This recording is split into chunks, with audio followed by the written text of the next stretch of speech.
Pastor Júlio César.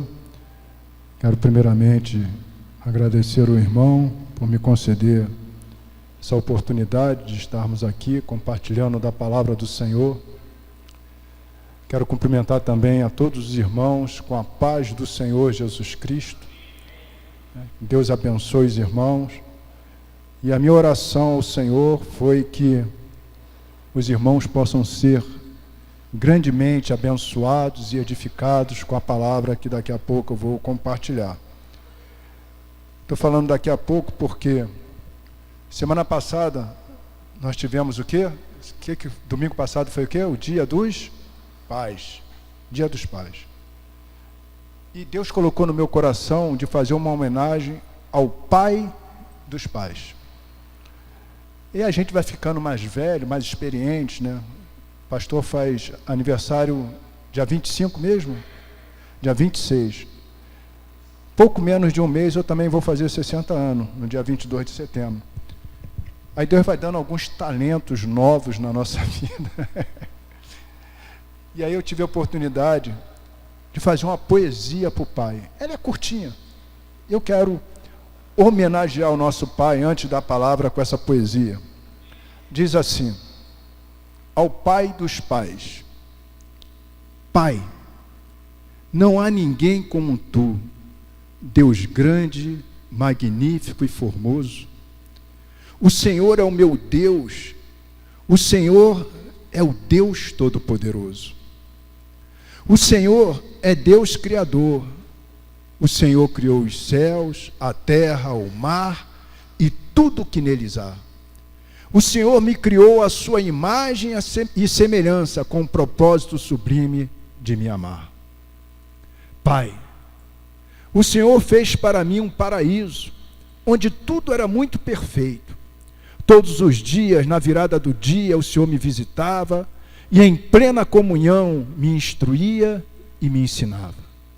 Contudo, quando eu me perdi e de ti me afastei por causa do pecado cometido, o Senhor se compadeceu de mim e me resgatou com mão forte e braço estendido.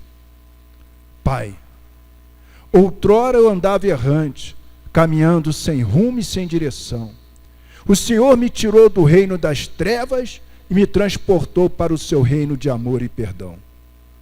O Senhor, com muita compaixão, marcou um encontro comigo e me deu a sua salvação. No sangue de Jesus Cristo, o unigênito, que entregou sua vida por amor a todos os seus irmãos. Pois Jesus Cristo venceu a morte, o mundo, a carne e o diabo, por meio de sua ressurreição. Pai, o Senhor, ao concluir sua obra, me adotou como filho, tornando-se o meu Pai celestial. Restaurou a nossa comunhão de forma misteriosa e totalmente magistral.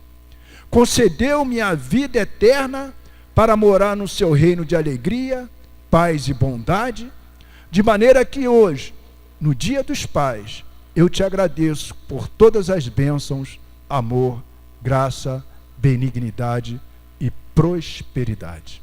Amém, irmãos? Glória a Deus, né? Irmãos, essa é uma palavra que Deus colocou no meu coração menos de um mês, e eu já preguei ela lá na nossa igreja. E quando eu recebi esse convite, foi o que Deus colocou também para compartilhar com os irmãos. Abra sua Bíblia no livro de Isaías 43, verso 18 e 19.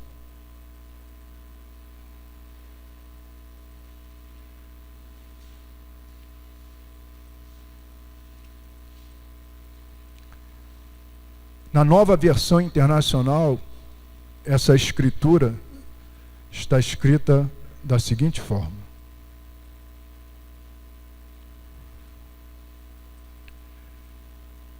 esqueçam o que se foi, não vivam no passado. Vejam, estou fazendo uma coisa nova. ela já está surgindo. Vocês não reconhecem? Até no deserto vou abrir caminho e riachos no ermo. Amém, irmãos?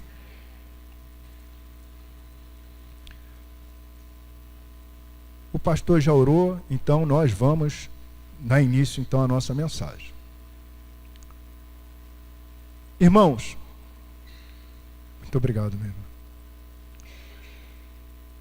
As escrituras que nós acabamos de ler, elas se encontram dentro de um contexto no livro do profeta Isaías, em que o Senhor Deus confronta a infidelidade e os pecados de seu povo Israel, em contraste com a sua graça, com o seu amor e com a sua misericórdia. No entanto, no bojo das citadas escrituras, existe um princípio, existe um conhecimento, irmãos. A palavra de Deus fala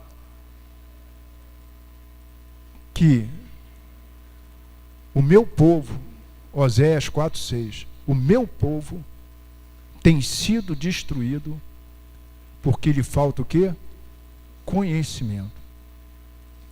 No bojo das escrituras que nós acabamos de ler, existe um conhecimento na forma de um princípio de vida e mandamento.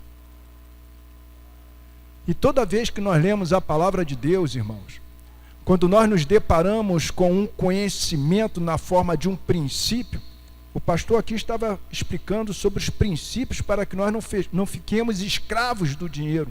São princípios que a Bíblia apresenta, princípios de vida.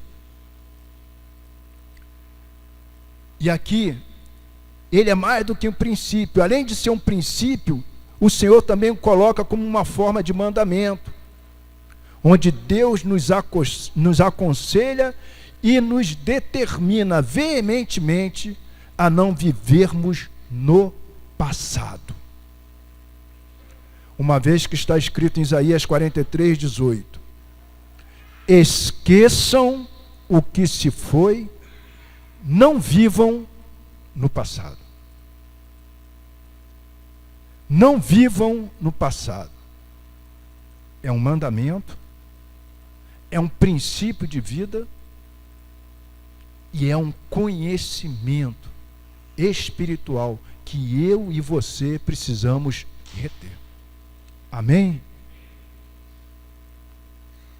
É precisamente sobre isso, irmãos, que eu gostaria de meditar com os amados nesta noite. O passado, ele não nos pertence. Ele não é para ser vivido.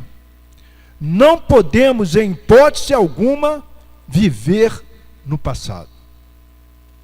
Nesse sentido, é oportuno nós formularmos o seguinte questionamento: Pastor Peçanha, por que então eu não posso e nem devo viver no passado? Por quê? Por que nós não devemos, nós não podemos viver no passado? Irmãos, nós não podemos e nem devemos viver no passado, primeiro, porque viver no passado significa olhar para trás, isto é, viver no passado é um retrocesso de vida. Haja vista que Deus tem promessas de fazer coisas novas no presente. Percebe isso? Quando eu vivo no passado, eu deixo de observar o presente, porque Deus está falando que Ele está fazendo coisas novas no presente.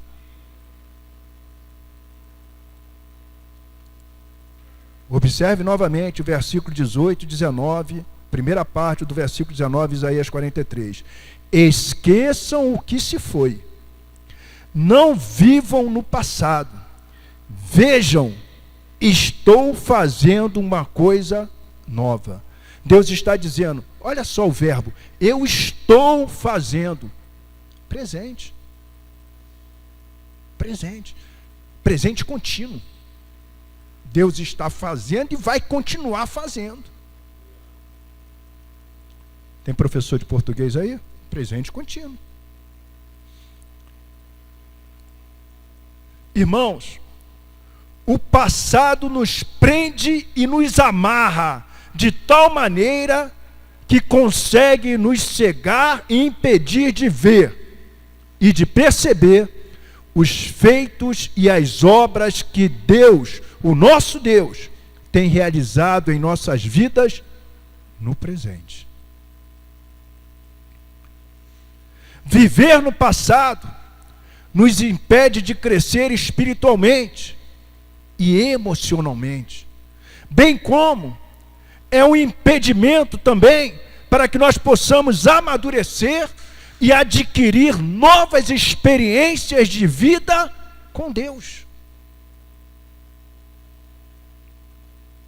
Então, viver no passado é um impedimento para a gente crescer espiritualmente, ter novas experiências com Deus.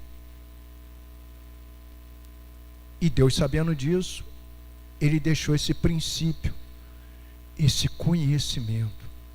Não vivam no passado. É por isso que o apóstolo Paulo, em sua carta aos Filipenses, ele declarou, no capítulo 3, versos 13 e 14, o seguinte, NVI: irmãos, não penso que eu mesmo já o tenha alcançado, mas uma coisa faço, esquecendo-me das coisas que ficaram para trás e avançando para as que estão adiante, prossigo para o alvo, a fim de ganhar o prêmio do chamado celestial de Deus em Cristo Jesus. Quando o apóstolo Paulo, ele declara que havia se esquecido das coisas que ficaram para trás, ele está afirmando o quê? Que ele não vivia o quê? No passado. Ele não vivia no passado. Adicionalmente a isso, ao declarar ainda que ele avançava para as coisas que estavam diante dele, ele também está revelando que vivia as coisas novas de Deus que surgiam em sua vida. Por quê, irmãos? A Bíblia, ela não se contradiz. Esqueçam que se foi. Não vivam no passado. Vejam, estou fazendo uma coisa nova. Ela está surgindo.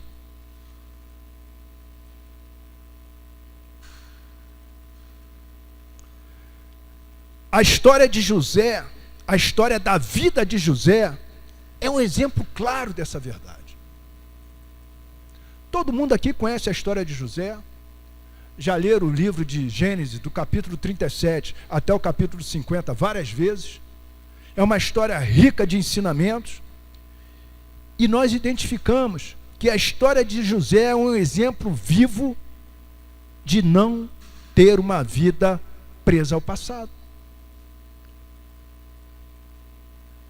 Não obstante José ter sido traído, vendido pelos seus próprios irmãos, ou seja, o problema ali era familiar, foi feito escravo no Egito por 13 anos, viveu todo um processo de dor, angústia, humilhação, sofrimento, injúria, injustiça, difamação, aflição, medo, entre outros sentimentos vivenciados dia após dia, minuto após minuto, segundo após segundo por José, durante aqueles 13 anos penosos. Mesmo assim, tudo isso não teve poder sobre a vida dele para mantê-lo preso ao passado. José, irmãos, traído pela família, A gente pode se aborrecer com qualquer um, mas quando a gente se aborrece com um familiar, é um problema muito grande. Foi traído, foi vendido, foi feito escravo. Chegou lá, estava trabalhando direitinho, foi difamado. Foi falado que ele fez uma coisa que ele nunca fez. Foi para o calabouço, foi lá para prisão de alta segurança, de segurança máxima de Faraó. 13 anos. Mas José não ficou preso ao passado. Pastor Peçanha, como é que o senhor tem certeza que José não ficou preso ao passado? José não ficou preso ao passado porque ele continuou a viver intensamente, não obstante a condição de escravo. E posteriormente, de encarcerado no presídio de segurança máxima do Egito. Porque José sabia que tinha um propósito de vida dado por Deus, irmãos. José sabia que era um exímio administrador. E aonde ele era colocado, casa de Potifar, presídio, ele fazia o quê? Administrava. Ele não ficava perdendo tempo de ficar olhando para trás. Ah, estou aqui porque a mulher de Potifar falou aquela mentira. Não. Se eu encontrar com essa mulher, ela vai ver comigo. Irmãos, ele falou para Potifar, cara, eu não fiz isso. Ele não acreditou, colocou ele lá na masmorra. Chegou lá na masmorra, o que ele fez? Se apresentou, começou a administrar.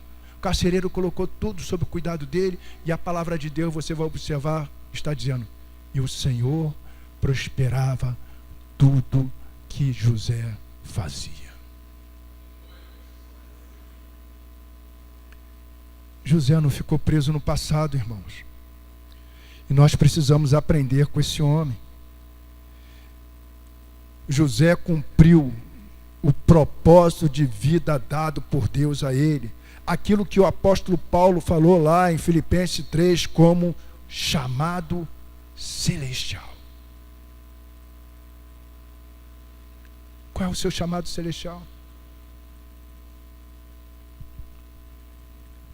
Um dos requisitos para que nós não caiamos nesse laço da vida do passado é nós conhecermos o nosso chamado celestial, também conhecido como propósito de vida.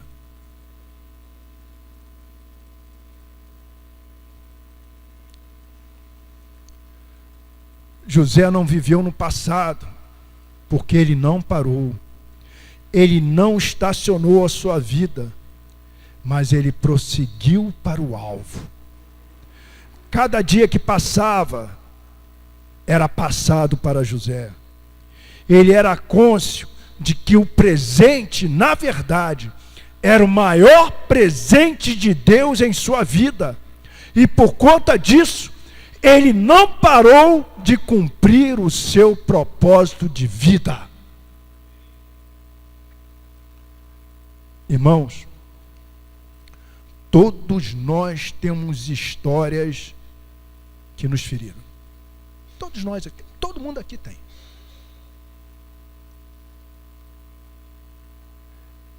As histórias, os processos que nos ferem é para nos tornar mais maduros. É para nos tornar mais cônscios de que o Senhor é o nosso Deus. E se Ele permitiu, é porque Ele tem um grande plano com tudo isso. Não é para nós ficarmos parados. Não é para nós estacionarmos. Não é para nós chegarmos e falarmos, ah, Senhor, agora não quero mais nada disso. Muito pelo contrário. É para prosseguir para o alvo. Para em direção ao chamado celestial. Como é importante isso, irmãos. Isso faz uma diferença muito grande. José poderia ficar lá, se lamuriando. Puxa, lá em casa eu era o favorito do meu pai. O único que ganhei uma túnica talar, bonita. Ele poderia. Mas Deus havia dado um sonho para ele. Ele tinha promessas de Deus na vida dele. Ele tinha um chamado, ele tinha um propósito. Então, ao invés dele ficar olhando para trás, para o que aconteceu de ruim na vida dele, ele continuou orando para o alvo, para o prêmio da soberana vocação em Cristo Jesus, ou para o chamado celestial, para o propósito de vida dele.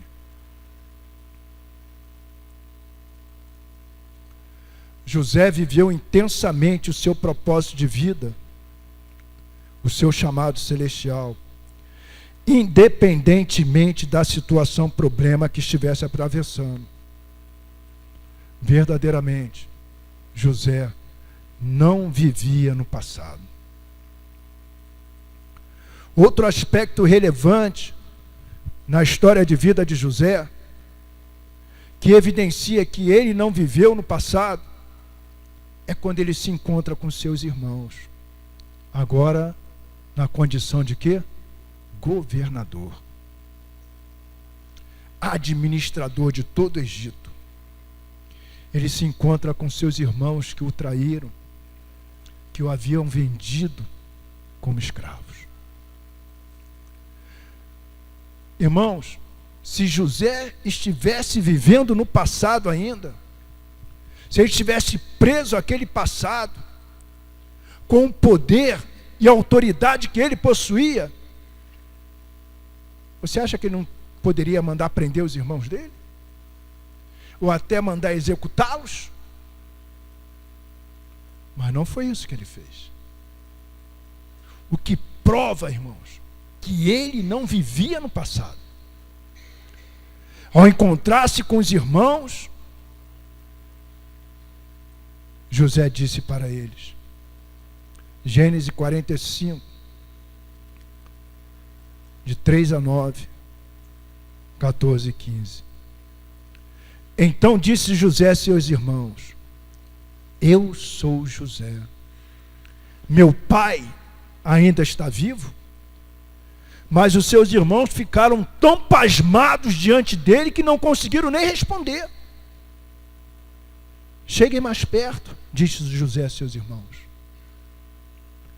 Quando eles se aproximaram, disse-lhes, eu sou José, seu irmão, aquele que vocês venderam ao Egito. Agora, não se aflijam, nem se recriminem, por me terem vendido para cá, pois foi para salvar vidas que Deus me enviou adiante de vós. Já houve 2 anos de fome na terra, e nos próximos 5 anos não haverá cultivo nem colheita. Mas Deus me enviou à frente de vocês, para lhes preservar um remanescente nesta terra e para salvar-lhes as vidas, com grande livramento. Assim, não foram vocês que me mandaram para cá, mas sim o próprio Deus. Ele me tornou ministro do Faraó e me fez administrador de todo o palácio e governador de todo o Egito. Irmãos, que maturidade! Eu fico me colocando no lugar do José, vendo aqueles 10 irmãos, né? Porque Benjamim era irmão dele, não fez nada. Ali na frente, na sua frente. E José fala para eles, cara, fique em paz. Não foi vocês, não. Foi Deus que usou vocês para isso. Não tinha nem sido escrito ainda Romanos 8, 28. Mas José já entendia que todas as coisas cooperam para o bem daqueles que amam a Deus, daqueles que são chamados segundo o seu propósito. Olha o propósito aí. Tremendo, irmãos. A prova que ele não viveu no passado. E como nós precisamos aprender. Irmãos, nós estamos vivendo numa era da igreja onde as pessoas pensam que prosperidade, bênção, é não ter que passar por aflição nenhuma. Isso faz parte da nossa maturidade. A escola de Deus é assim, irmãos. Você vai ser humilhado. Você vai ser difamado em alguma situação da sua vida. Jesus foi.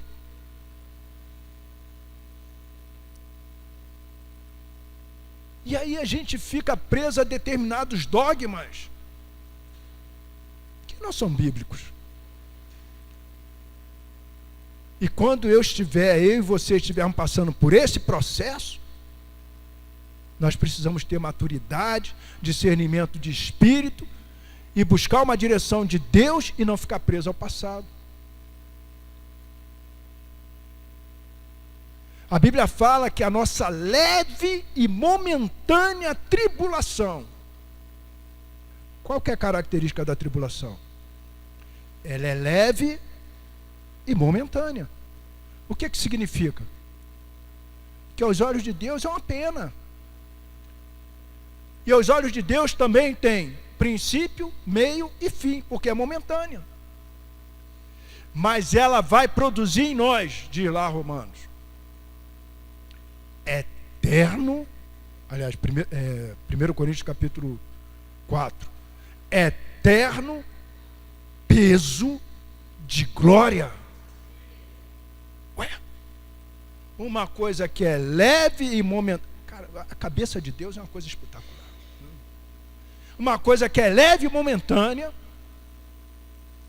vai produzir algo eterno em nós, algo pesado em nós. Olha para a palavra de José, vê se não é isso que aconteceu. José viveu 110 anos. Com 17 anos ele foi vendido. Com 30 anos ele alçou governador do Egito. A tribulação dele foi de 13 anos. Viveu 80 anos na bênção. Percebe? Porque foi aprovado, irmãos. Não viveu no passado. Não ficou sapatinando no mesmo lugar. Aí eu pergunto, eu e você não temos muito mais ferramentas para ter uma resposta igual a essa de José? Com toda essa coletânea bíblica que está a nosso dispor? Porque José foi ensinado pelos princípios e valores que Jacó passou para ele. 17 anos. Ele foi para o candomblé daquela época. O Egito era o candomblé daquela época. Não se corrompeu. Percebe, irmãos? Não viva no passado. Prossiga.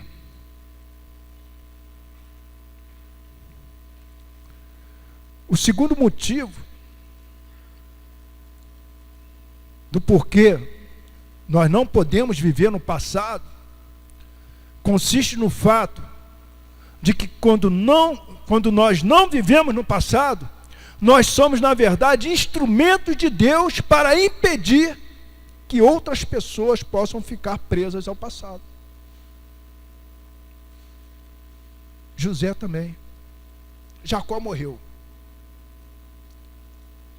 O que os irmãos pensaram? Papai morreu. José agora vai passar o cerol em todo mundo. Agora ele vai se vingar. Agora ele vai se vingar. Aí eles vão lá para José. Vamos lá. Gênesis 50, verso 15 a 21. Vendo os irmãos de José que seu pai já era morto, disseram: é o caso de José nos perseguir e nos retribuir certamente o mal todo que lhe fizemos. Portanto, mandaram dizer a José: teu pai ordenou antes da sua morte, dizendo: assim direis a José: perdoa, pois, a transgressão de teus irmãos e o seu pecado, porque te fizeram mal. Agora, pois, te rogamos que perdoes a transgressão dos servos do Deus de teu pai. José chorou enquanto lhe falava. Depois vieram também os seus irmãos, prostraram-se diante dele e disseram: eis-nos aqui por teus servos. Respondeu-lhe José: não temais. Acaso estou em lugar de Deus? Olha só o que esse homem fala. Acaso estou em lugar de Deus? Vós, na verdade, intentaste o mal contra mim, porém Deus o tornou em bem, para fazer como vedes agora, que se conserve muita gente em vida. Não temais, pois, eu vos sustentarei a vós outros e a vossos filhos. Assim lhes consolou e falou ao coração. José não vivia no passado, irmãos, mas os seus irmãos ainda estavam presos ao passado. Então José, por não estar vivendo no passado, foi um instrumento de Deus para tirar os irmãos dele lá do passado. Esquece isso. Esquece isso. Eu estou aqui porque Deus tem um propósito em tudo isso. Eu estou aqui, eu vou sustentar vocês, vou sustentar a família de vocês. Acabou aquilo lá, irmão. Irmãos, quantas pessoas são feridas, traídas, né? Às vezes o matrimônio tem uma situação de traição e o casal não consegue perdoar. Mas Jesus te perdoou, irmão. Aí tu fica preso àquele passado, fica preso àquela situação, mas Jesus te perdoou.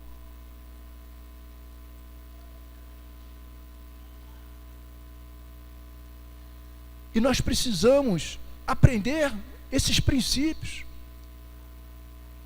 José falou: acaso eu estou no lugar de Deus? Porque quando nós não liberamos perdão, irmãos, nós nos fazemos o quê? Deus. Porque só Deus tem competência para isso, de perdoar ou não perdoar. Mas o mandamento para nós é: perdoai assim como eu vos perdoo.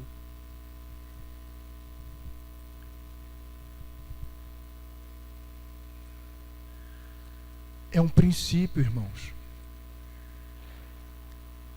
É um conhecimento espiritual que vai contribuir para que nós avancemos, crescemos, prosperemos, tenhamos a mente renovada na palavra do Senhor. Amém, irmãos?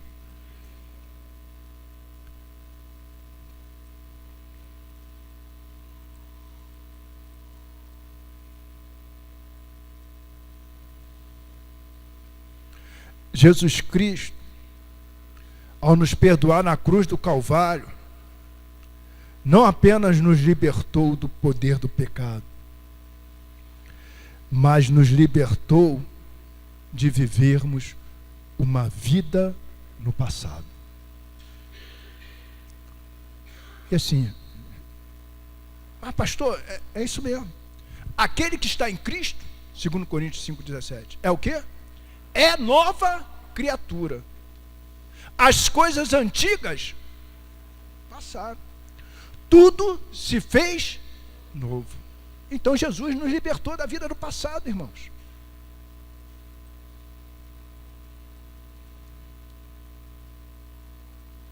O passado deve ser para nós tão somente um lugar de recordações das vitórias e conquistas promovidas pelo nosso Deus em nossas vidas.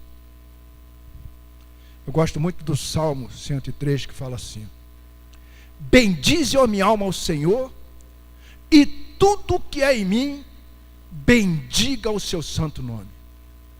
Bendize, ó minha alma, ao Senhor, e não te esqueças de nenhum só dos seus benefícios. Passado é para lembrar dos feitos do Senhor na nossa vida,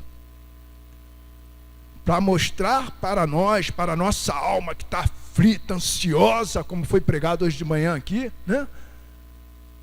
O Senhor me deu vitória lá, Ele vai continuar fazendo coisas tremendas hoje, vai continuar amanhã, vai continuar amanhã, vai continuar e vai continuar.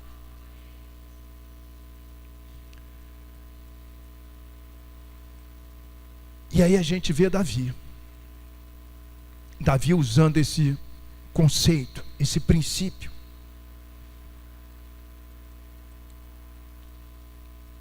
Davi, ao se apresentar a Saul, que inicialmente estava incrédulo com relação à capacidade de Davi enfrentar o gigante, é um menino, rapaz. Esse gigante ele já é guerreiro desde quando tu nasceu, rapaz. Não dá para você enfrentar ele, não. Davi vai lá e saca esse princípio. Qual é o princípio? Recordar os feitos de Deus na vida dele. O que Davi fez? Ele disse para Saul: teu servo toma conta das ovelhas de seu pai. Quando aparece um leão ou um urso e leva uma ovelha do rebanho, eu vou atrás dele, atinjo-o com golpes e livro a ovelha da sua boca. Quando ele se vira contra mim, eu pego ele pela juba, atinjo-o com golpes até matá-lo. Teu servo é capaz de matar tanto um leão quanto um urso. Este filisteu incircunciso será como um deles, pois desafiou os exércitos do Deus vivo. O Senhor me livrou das garras do leão e das garras do urso. O Senhor me livrará das mãos desse filisteu. Diante disso, disse Saul a Davi: vá e que o Senhor seja com você. Passado é para isso. É para trazer à memória aquilo que vai te dar o quê? Esperança. Não é para você ficar vivendo lá, não. Negativo. Trazer à memória aquilo que vai te dar esperança.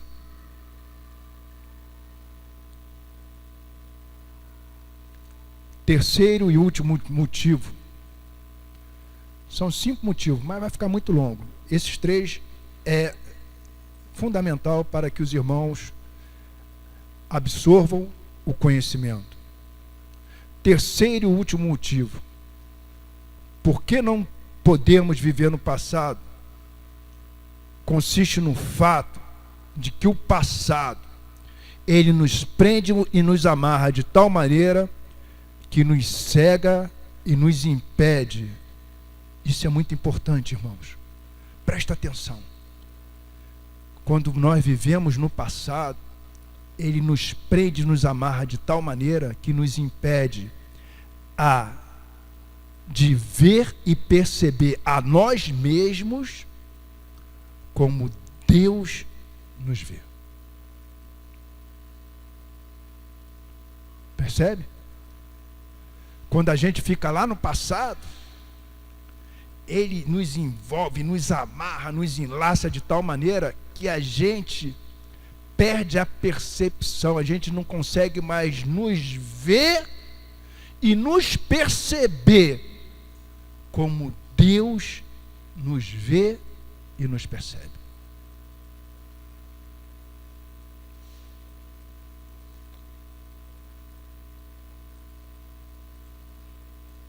Nossa, que delícia, hein? Começar a implantar lá na ICEP, viu? Um limãozinho com uma água. Isso é uma bênção para quem está pregando. Leia comigo Juízes 6, de 11 a 16. Então o anjo do Senhor veio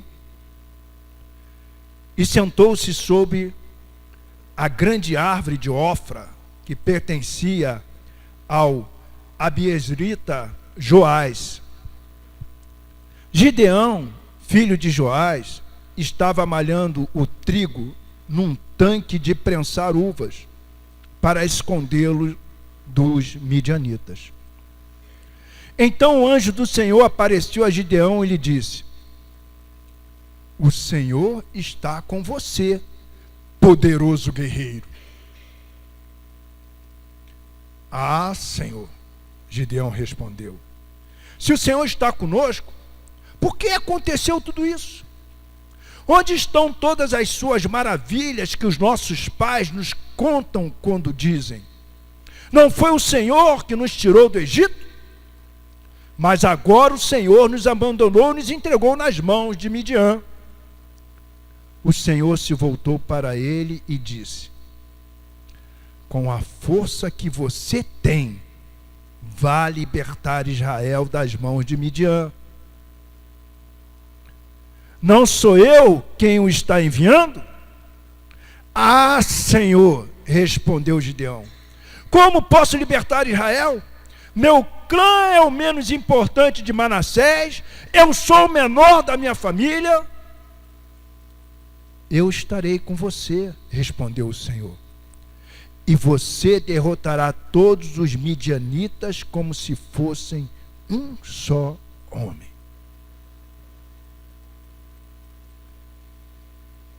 Irmãos, a nação de Israel, no tempo de Gideão, estava vivendo no passado. Israel estava vivendo uma vida de idolatria, adorando aos deuses dos amorreus, vida do passado do povo de Deus que Deus havia claramente proibido. Esse retrocesso do povo de Deus teve como consequência a opressão dos midianitas que os dominavam. Por conta disso, os israelitas clamaram ao Senhor por causa de Midian. Deus lhes enviou um profeta e nas palavras do profeta, Deus mostrou àquele povo que eles estavam vivendo no passado. Essa vivência no passado afetou de tal maneira a visão do povo de Deus, que Gideão não conseguia ver a si mesmo como Deus o via. Observe com atenção o diálogo entre o anjo do Senhor, que é a teofania do Senhor Jesus Cristo lá no Antigo Testamento, e Gideão.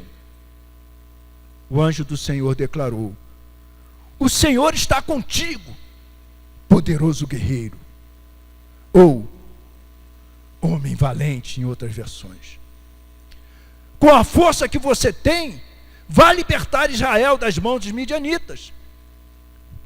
Essas palavras revelam que Deus via Gideão como um homem valente, um poderoso guerreiro, e que era ainda dotado de uma força dada pelo próprio Deus para promover a libertação de toda uma nação, irmãos.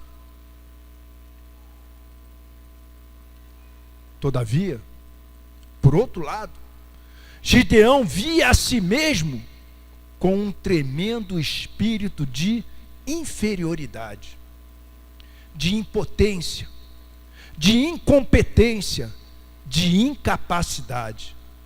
Pois diante de tamanha declaração, respondeu o anjo do Senhor: ah, Senhor, como posso libertar Israel? Meu clã é o menos importante de Manassés e eu sou o menor da minha família. Eu não tenho condição de fazer isso. Gideão falando para Deus. Irmãos, nós brasileiros também vivemos numa terra extremamente idólatra. Temos enraizado em nossa cultura esse mesmo sentimento e espírito de inferioridade. Nós brasileiros, de uma maneira generalizada, acreditamos, muitas vezes sem refletir nisso, que as coisas daqui do Brasil é inferior do que as lá de fora. Estou falando alguma inverdade? Todos nós achamos isso. Esse sentimento que está na nossa cultura enraizado, o jornalista brasileiro Nelson Rodrigues, em 1958, definiu tal comportamento cultural do nosso povo como o complexo do vira-lata. Foi quando o Brasil perdeu aquela Copa, né? E aí, o jornalista Nelson Rodrigues identificou isso aí. Depois você pesquisa na internet, é interessante. O que é o complexo de vira-lata? O complexo de vira-lata é a mentalidade e o sentimento de inferioridade que nós brasileiros nos colocamos voluntariamente quando nós somos comparados com o resto do mundo e que nos impede de atingir o ápice do nosso potencial. Como filhos de Deus, não podemos nos conformar com essa visão tão pobre e desprovida das verdades e promessas de Deus. E nas nossas orações, devemos pedir para Deus que nos liberte, a fim de que possamos nos ver como Ele vê. Quem está entendendo?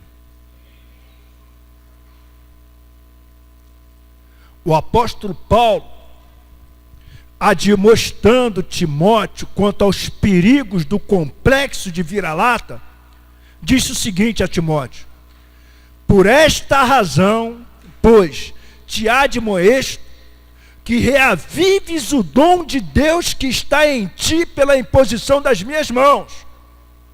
Porque Deus não tem nos dado espírito de covardia, mas de poder, de amor e de moderação. Deus não deu aos seus filhos espírito de covardia, em outras palavras, o espírito do complexo de vira-lata, mas de poder, de amor e de moderação. O complexo de vira-lata nos deixa preso ao passado, vivendo uma vida que Deus não planejou, nem para mim e nem tampouco para você.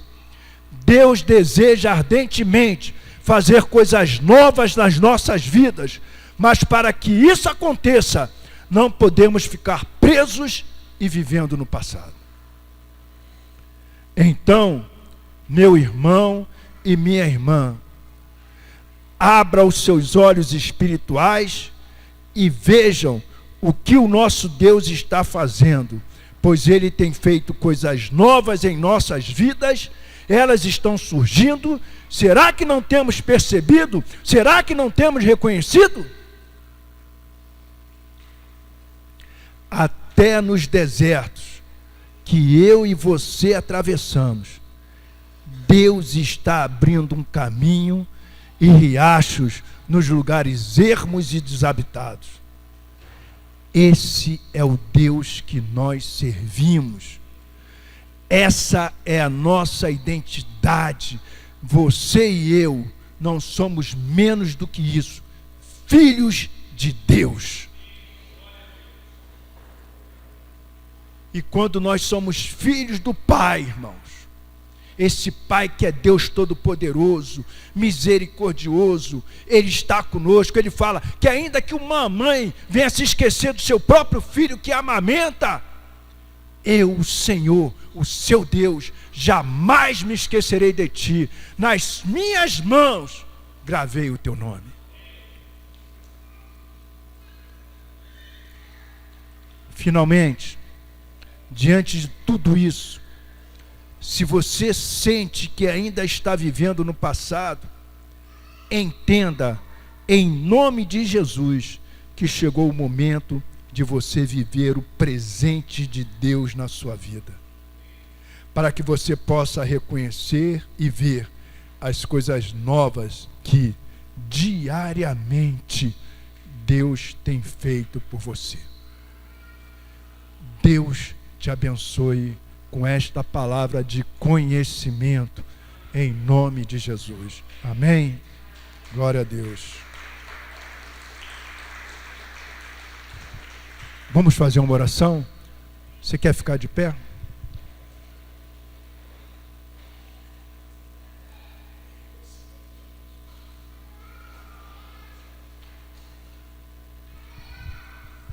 Eu não conheço a sua história de vida.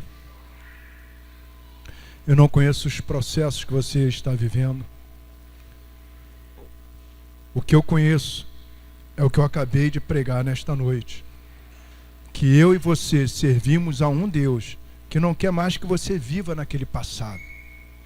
Ele quer te curar, Ele quer te libertar do passado, porque Ele tem uma promessa de fazer coisas novas diariamente na sua vida. Coloca a mão no seu coração. E se você ainda está preso a alguma situação do passado, fala isso para Deus. Pede a Ele para te libertar disso. Uma mágoa, uma situação de traição. Às vezes, irmãos, eu já fiz um negócio, né, em que eu fui traído, passado a perna, perdi muito dinheiro. E aquilo me deixou machucado muitos anos, irmãos. Muitos anos. Mas Deus me curou. Deus me libertou. E Deus vai te libertar também. Pai, em nome de Jesus, eu quero colocar diante do Senhor, Pai, a vida dos teus filhos, dos teus servos, aqueles que o Senhor pagou um alto preço para que nenhum de nós vivamos no passado. Que o Senhor liberte, Senhor, nesta noite, a mente, os sentimentos, as emoções da tua filha, as emoções do teu filho, e que o Senhor faça tudo novo, Senhor. Se há necessidade de liberar perdão, que o teu filho, Senhor, libere esse perdão. Se ele está com dificuldade, que ele fale isso para o Senhor, porque o Senhor nos perdoou.